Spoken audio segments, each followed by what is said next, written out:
Hello everyone, एक बार फिर स्वागत है आप सभी का अपने यूट्यूब चैनल पर। तो फ्रेंड, जैसा कि आप थंबनेल पे देख ही चुके हो, आज की इस वीडियो में हम डिस्कस करेंगे एचपीजीके के कुछ इंपॉर्टेंट क्वेश्चंस जो मिले आपको आगामी HPGT commission, SI conductor, JYT post code 965, panchayat auditor, पटवारी और वेरियस एग्ज़ाम जो आने वाले समय में कंडक्ट किए जाने हैं, उन सभी एग्ज़ाम में ये क्वेश्चंस आपको काफ़ी हेल्पफुल साबित होंगे। तो फ्रेंड्स, आपने करना क्या है, इन क्वेश्चंस के शॉर्ट फॉर्म में नोट्स ज़रूर बना लेने हैं, क्योंकि रिवीजन के टाइम ये क्वेश्चन जो होंगे वो आपको काफ़ी हेल्पफुल साबित होंगे।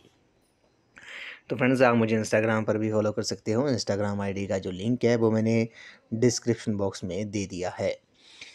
तो फ्रेंड्स, वीडियो को शुरू करते हैं। इस वीडियो का क्वेश्चन नंबर फर्स्ट है। इसमें बोला गया कि हिमाचल प्रदेश के परिवहन मंत्री कौन है। तो who is the transport minister of Himachal Pradesh. तो फ्रेंड्स, ये जो पेपर हम डिस्कस कर रहे हैं, ये एचपीएससी हमीरपुर द्वारा जो कंडक्टर का एग्ज़ाम कंडक्ट किया गया था 2020 में, इस पोस्ट कोड 762 का, उसके हम एचपीजी के क्वेश्चन जो है वो डिस्कस कर रहे हैं। तो हिमाचल प्रदेश के जो परिवहन मंत्री थे उसमें जो थे वो गोविंद सिंह ठाकुर थे।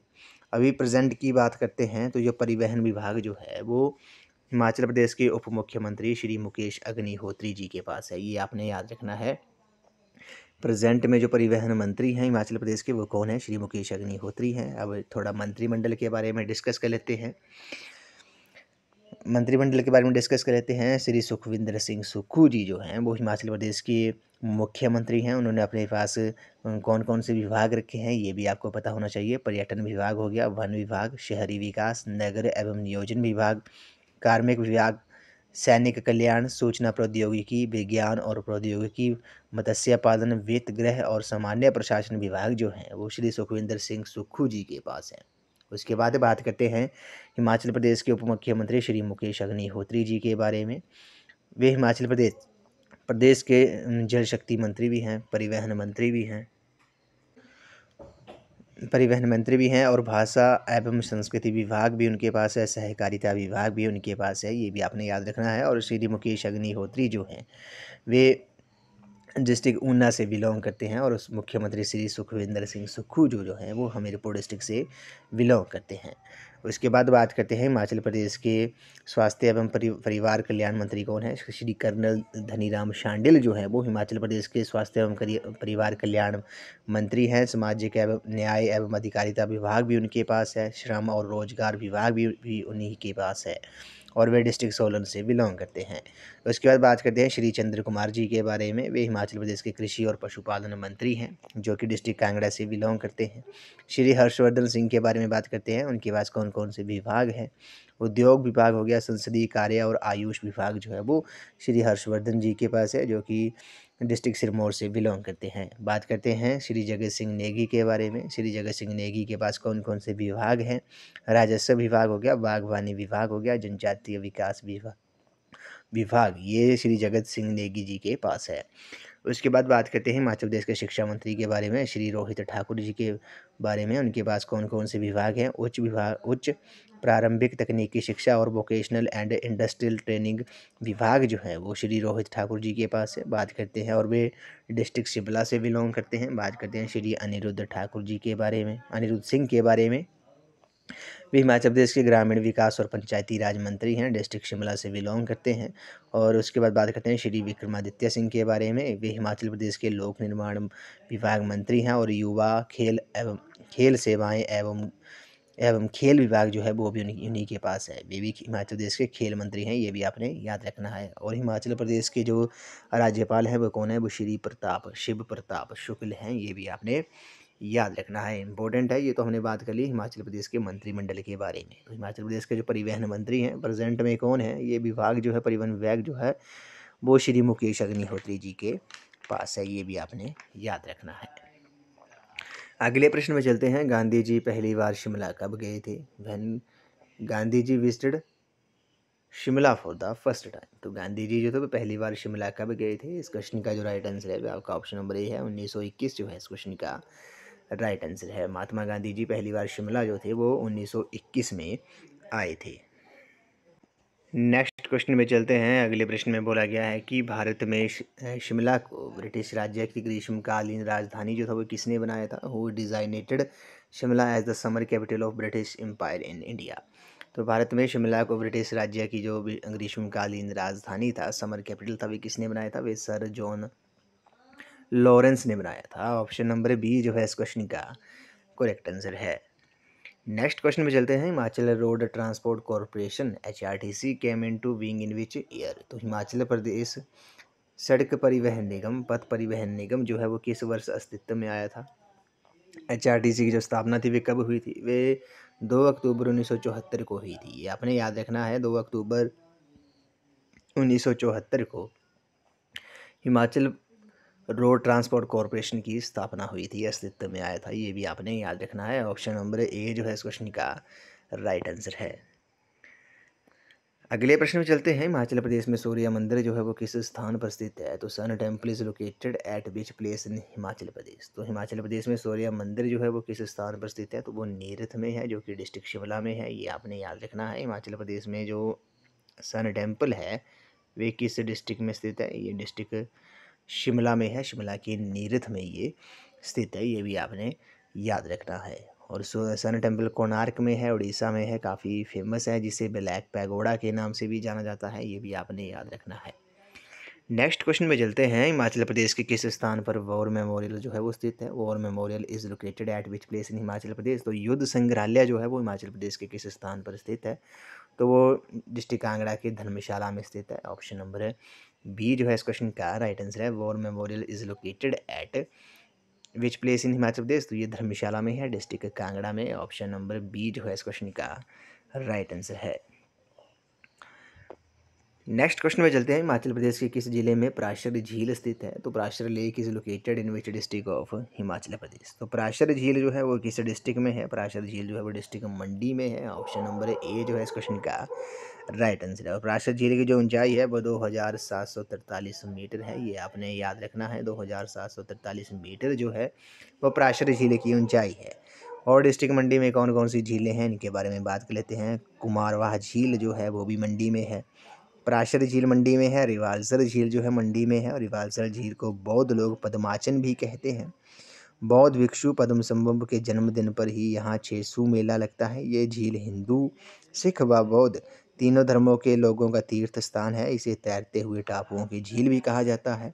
कुंत वियोग झील भी मंडी में है। सुख सागर झील जो है वो भी मंडी में है। कामरूनाग झील भी मंडी में है। बात करते हैं कुल्लू डिस्ट्रिक्ट में कौन कौन सी झीलें हैं। तो कुल्लू डिस्ट्रिक्ट की बात करते हैं। मानतलाई झील कुल्लू डिस्ट्रिक्ट में है। भृगु झील कुल्लू में है। दशहर झील कुल्लू में है।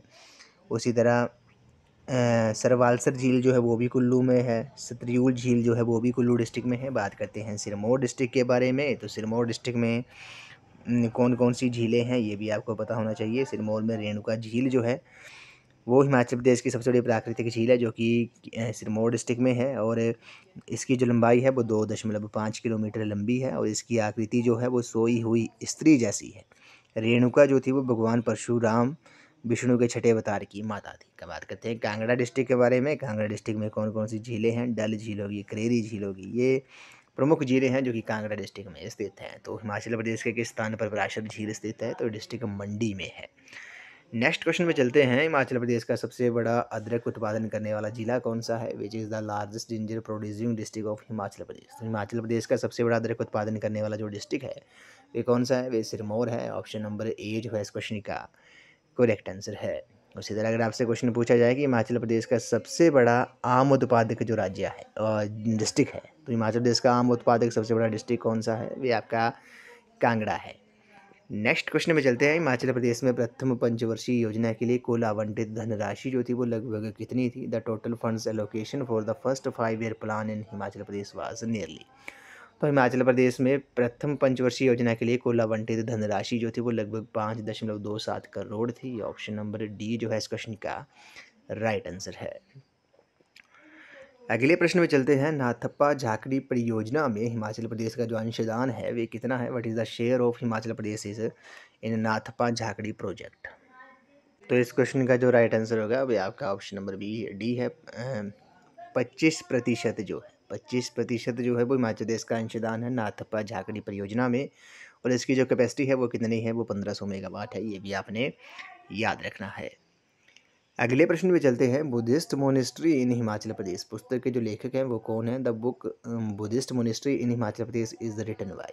तो बुद्धिस्ट मोनेस्ट्री जो इन हिमाचल प्रदेश जो पुस्तक है वे किसने लिखी है? वे ओसी हांडा ने लिखी है। ऑप्शन नंबर ए जो है इस क्वेश्चन का राइट आंसर है। नेक्स्ट क्वेश्चन में चलते हैं। गुरु गोविंद सिंह ने दशम ग्रंथ का प्रमुख अंश जो था वो कहाँ लिखा था? Where did Guru Gobind Singh write a major portion of Dasam Granth. तो गुरु गोविंद सिंह ने दशम ग्रंथ का जो प्रथम प्रमुख अंश था वे कहाँ पर लिखा था? वे पौंटा साहिब में लिखा था, जो कि डिस्ट्रिक्ट सिरमौर में है। ऑप्शन नंबर बी जो है इस क्वेश्चन का राइट आंसर है। नेक्स्ट क्वेश्चन में चलते हैं। पहाड़ी चित्रकला का सबसे पुरानी शैली जो है वो कौन सी है? द ओल्डेस्ट स्कूल ऑफ पहाड़ी पेंटिंग इज। तो पहाड़ी चित्रकला का सबसे जो पुरानी शैली है वे कौन सी है? वो बसोली है। ऑप्शन नंबर सी जो है इस क्वेश्चन का राइट आंसर है। नेक्स्ट क्वेश्चन में चलते हैं। Who was Amrita Shergil. तो अमृता शेरगिल कौन थी? तो अमृता शेरगिल जो थी वो एक प्रतिष्ठित भारतीय पत्रकार थी, एन एमिनेंट इंडियन पेंटर थी, जो कि डिस्ट्रिक्ट शिमला से बिलोंग करती थी। आपने याद रखना है इनका जो जन्म था वे शिमला डिस्ट्रिक्ट में हुआ था। शिमला डिस्ट्रिक्ट से ये बिलोंग करती है। नेक्स्ट क्वेश्चन में चलते हैं। हिमाचल प्रदेश के किस जिले में दियोट सिद्ध मंदिर जो है वो स्थित है? Deot Sidh temple is located in which district of Himachal Pradesh. तो दियोट सिद्ध मंदिर जो है वो आपका डिस्ट्रिक्ट हमीरपुर में है। ऑप्शन में नहीं है, तो नन ऑफ दीज इस क्वेश्चन का राइट आंसर है। दियोट सिद्ध मंदिर जो है वो कहाँ पर है? वो आपका हमीरपुर डिस्ट्रिक्ट में है। ये आपने याद रखना है, इंपॉर्टेंट है, कई बार एग्जाम में क्वेश्चन जो है वो पूछा गया है। तो दियोट सिद्ध टेम्पल जो है वे आपका डिस्ट्रिक्ट हमीरपुर में है। बाबा बालकनाथ जी का मंदिर है, ये आपने याद रखना है। अगले प्रश्न में चलते हैं। भुंडा उत्सव जो है वो प्रत्येक कितने वर्ष बाद मनाया जाता है? भुंडा ceremony is held after every. तो भुंडा उत्सव जो है प्रत्येक कितने वर्षों बाद मनाया जाता है? तो भुंडा उत्सव जो है प्रत्येक 12 वर्षों बाद मनाया जाता है। ऑप्शन नंबर बी जो है इस क्वेश्चन का राइट आंसर है। और ये भुंडा उत्सव जो है वो भगवान परशुराम से संबंधित है, ये भी आपने याद रखना है। अब हिमाचल प्रदेश की नदियों के बारे में बात करते हैं। तो हिमाचल प्रदेश जो है वो मुख्यतः 5 नदियों का प्रदेश है, ये आपको पता ही होगा। अब ये 5 नदियाँ कौन कौन सी हैं? ब्यास, चिनाब, रावी, सतलुज और यमुना। अब इनके बारे में थोड़ा डिटेल में डिस्कस करते हैं। सबसे पहले बात करते हैं ब्यास नदी के बारे में। तो ब्यास नदी का जो वैदिक नाम है वे अर्जकिया है। संस्कृत नाम जो है वो विपाशा है। और इसका जो उद्गम स्थल है, उद्गम स्थान जो है ये कहाँ से है? ये पीर पंजाल श्रृंखला में रोहतांग दर्रे के समीप ब्यास कुंड से इसका उद्गम होता है ब्यास नदी का। सहायक नदियाँ कौन सी हैं? पार्वती, ऊहल, हुरला, सैंज, सुकेती, लूनी, बाणगंगा, बिनवा, चक्की, न्यूगल, गज, डैहर और मानखड़ जो हैं वो ब्यास की प्रमुख सहायक नदियाँ हैं।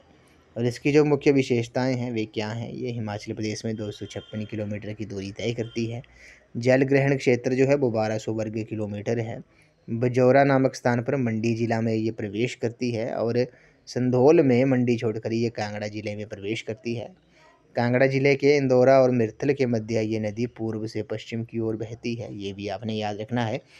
कांगड़ा जिला के मिर्थल नामक स्थान पर ये पंजाब में प्रवेश कर जाती है। पंजाब की फिरोजपुर जिले के हरी का पत्र नामक स्थान पर ये नदी जो है वो सतलुज में विलीन हो जाती है, सतलुज में ये मिल जाती है। तो ये ब्यास नदी के बारे में बात की। इसका वैदिक नाम जो है वो अर्जकिया है और संस्कृत नाम जो है वो विपाशा है। अगले उस पे चलते हैं, अगली बात करते हैं हम चिनाब नदी के बारे में। तो वॉल्यूम वाइज जल ग्रहण क्षेत्र के हिसाब से पूछा जाए तो सबसे बड़ी जो नदी है वे आपकी चिनाब नदी है, ये आपने याद रखना है। इसका जो वैदिक नाम है वे अस्कनी है और संस्कृत नाम जो है वो चंद्रभागा है।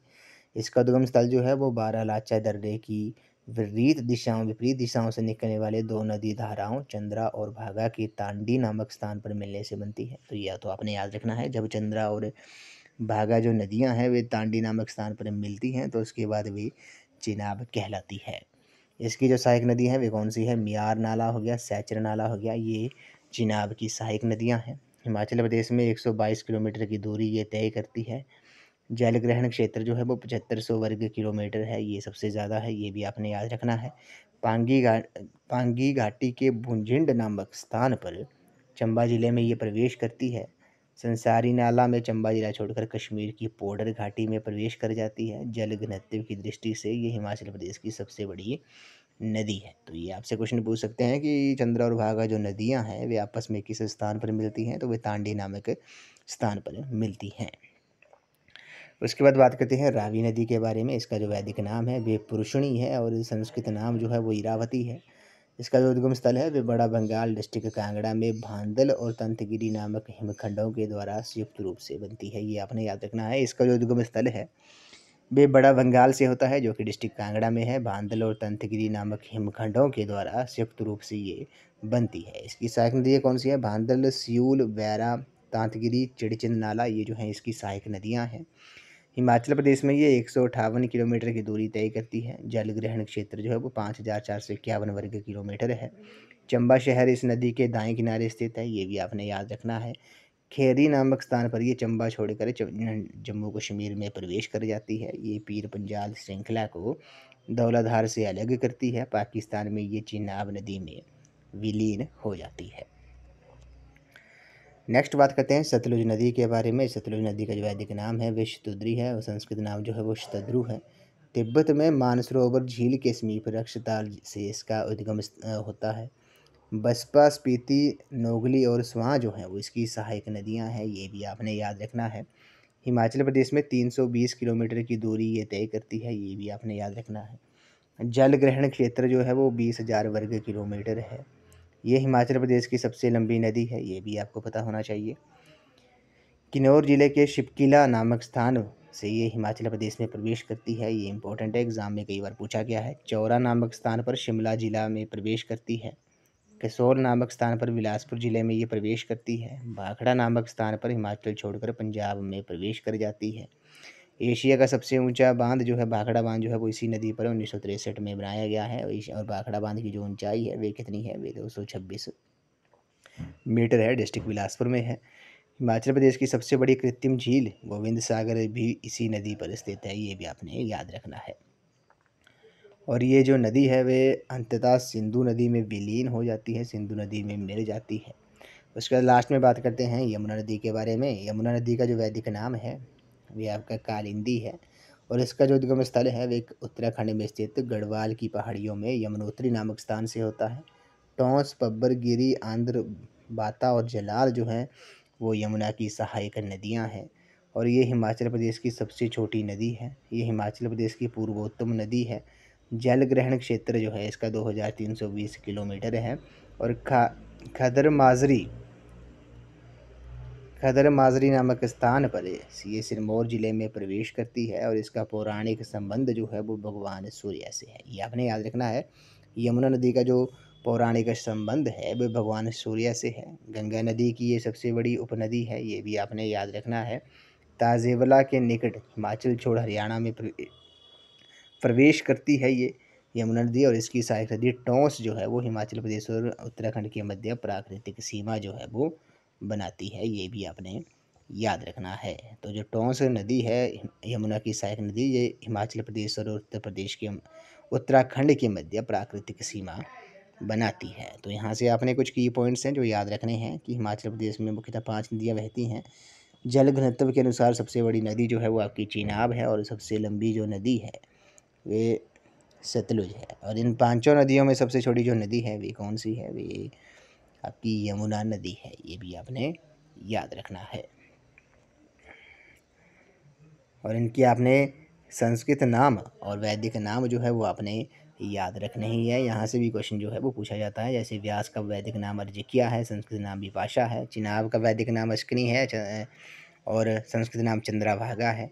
रावी का वैदिक नाम पुरुषणी है। इरावती जो है इसका संस्कृत नाम है। शतुद्री जो है वो सतलुज का वैदिक नाम है। शतद्रु जो है वो इसका संस्कृत नाम है और यमुना का जो वैदिक नाम है वे कालिंदी है। ये भी आपने याद रखना है।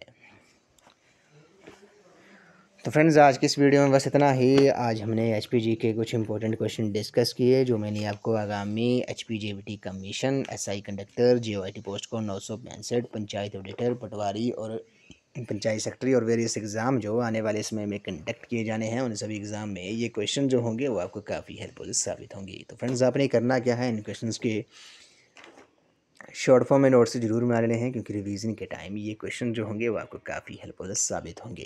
तो फ्रेंड्स आई होप आपको ये वीडियो पसंद आई होगी, तो वीडियो को लाइक शेयर एंड कमेंट जरूर कर दें, चैनल को सब्सक्राइब भी जरूर कर दें और बेल आइकन प्रेस करना ना भूलें और नोटिफिकेशन ऑन कर दें ताकि मेरे आने वाली हर वीडियो की नोटिफिकेशन आपको मिलती रहे। तो फ्रेंड्स आज की इस वीडियो में बस इतना ही, तो थैंक यू फ्रेंड्स।